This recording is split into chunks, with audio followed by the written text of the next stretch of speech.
Do you want to hear some more of Patton's remarks? You were absolutely right, Mickey, that he said a man has to be alert all the time if he expects to keep on breathing. If not, some German son of a bitch will sneak up behind him and beat him to death with a sock full of shit. And he said, I don't want any messages saying I'm holding my position. We're not holding a goddamn thing. We're advancing constantly and we're not interested in holding anything except the enemy's balls. We're going to hold him by the balls and we're going to kick him in the ass.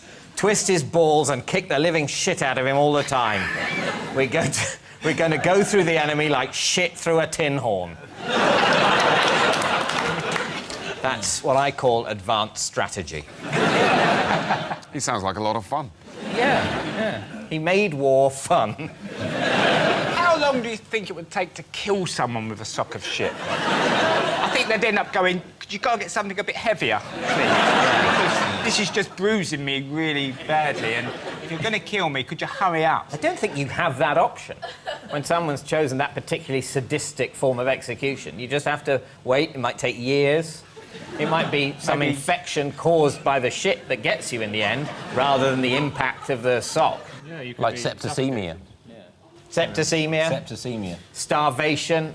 Tiredness. Tired, wouldn't boredom. Just death by implausibility. Yeah. This is so implausible. This is just so odd. Death by being irked at the choice of weapon. I'd be amazed if we can't get a board game out of this. I'll be absolutely astonished. It's like having a blanket that's too small for the bed. I cannot buy a bigger blanket because the supermarket is closed. But the blanket is made of cashmere. So what is he talking about? I think he's got a squad, and they're fantastic.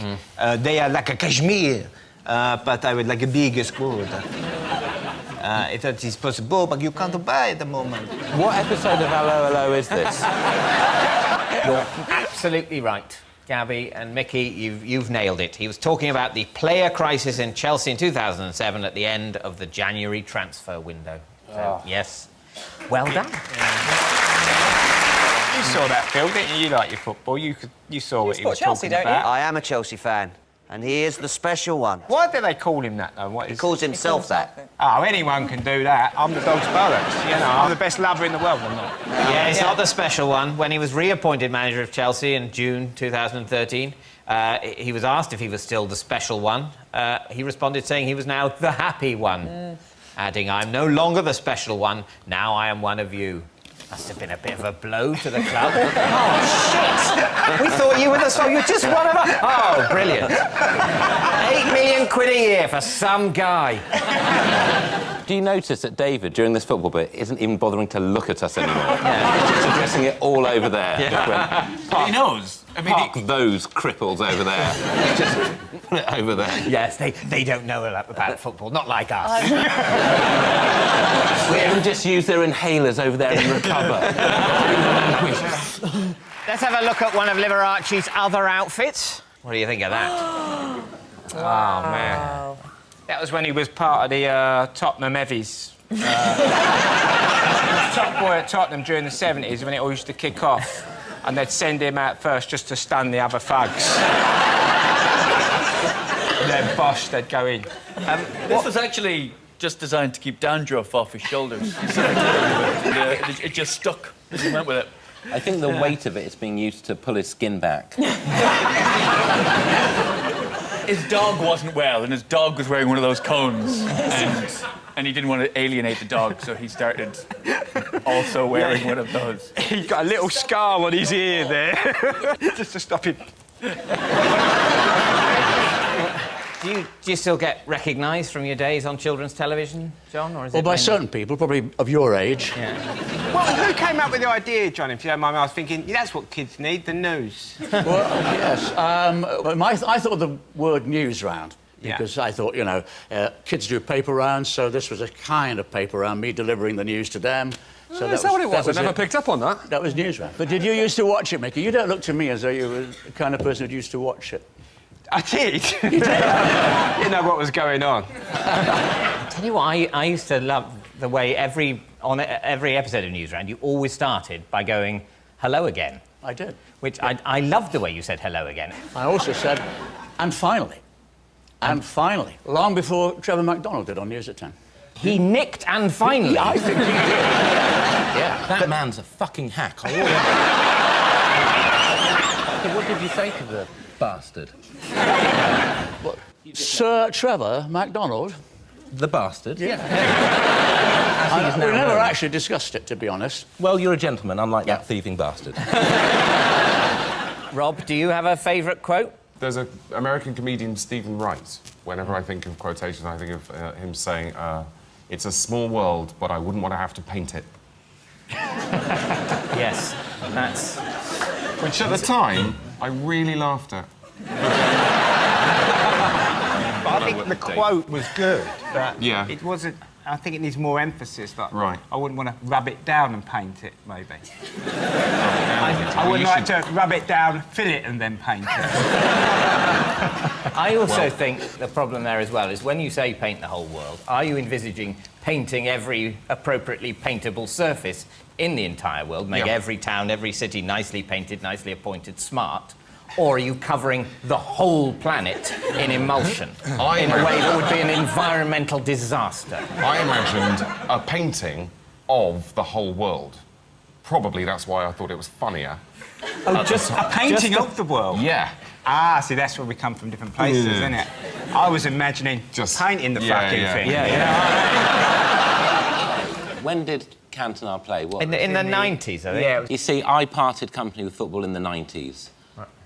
Up until the late 80s, when everyone was really ugly, unfit, I was with football. Mouldy, Yeah, fat. large lad, Beardsley. That was my era, late Liverpool. After that, when people looked like they could When the also do shorts got deodorant longer. ads. I didn't, and people looked like they had gel in their hair. They looked like they washed. I couldn't keep company with it. It lost the magic.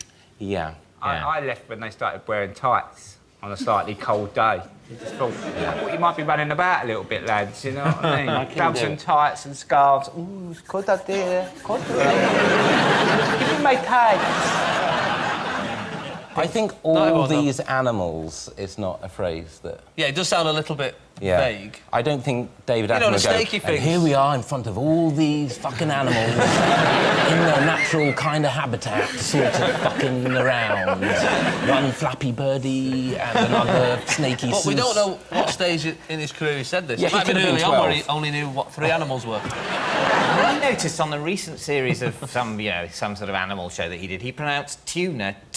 I don't know whether... Shocking. I don't know whether he's got new teeth or something, but I lost a bit of respect. At least he stayed consistent, because if he'd have, gone from one to the other throughout the show, I don't think I could have forgiven him. And then again, if you hear someone that clever and that knowledgeable about animals, do you not then just go, maybe I've been saying it wrong? I never think that. No, I know you don't. I heard quite Judith well. Chalmers once say on the travel programme, and all the guests can use the sauna.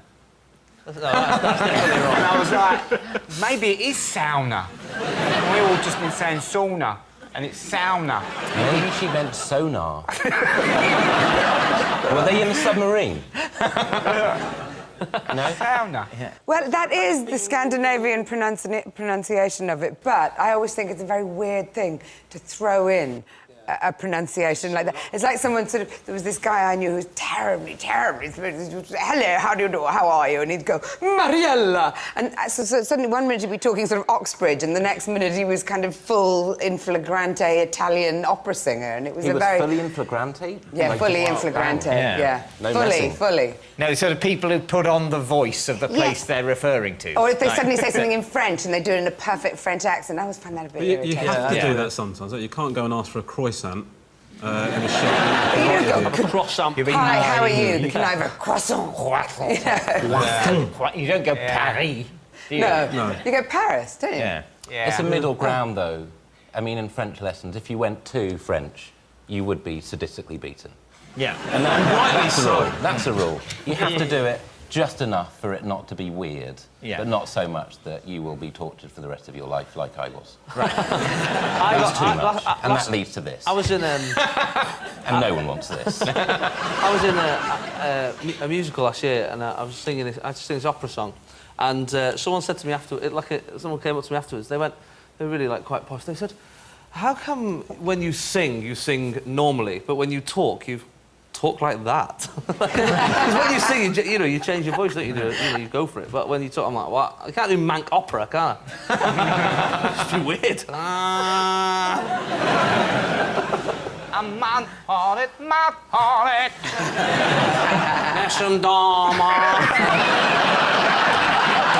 Well, here's another quote. This one's from Tom Cruise. Can we have that, please, Charles?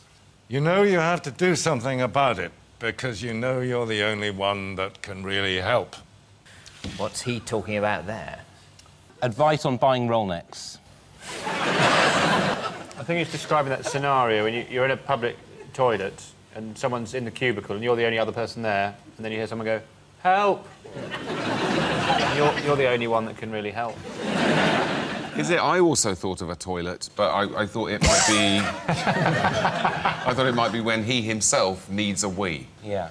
No one else can help him wee. Well, maybe in the last days. Yeah. Tom Cruise. But even then, they can't do it alone. No, they'll need his consent, and... Quite right, too. Yes. No, he's not talking. He's not talking about. He's not talking about weeing with or without consent.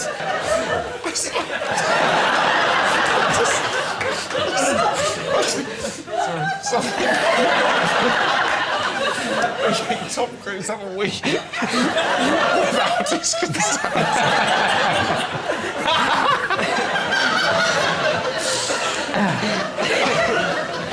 I'm gonna be fine in a minute.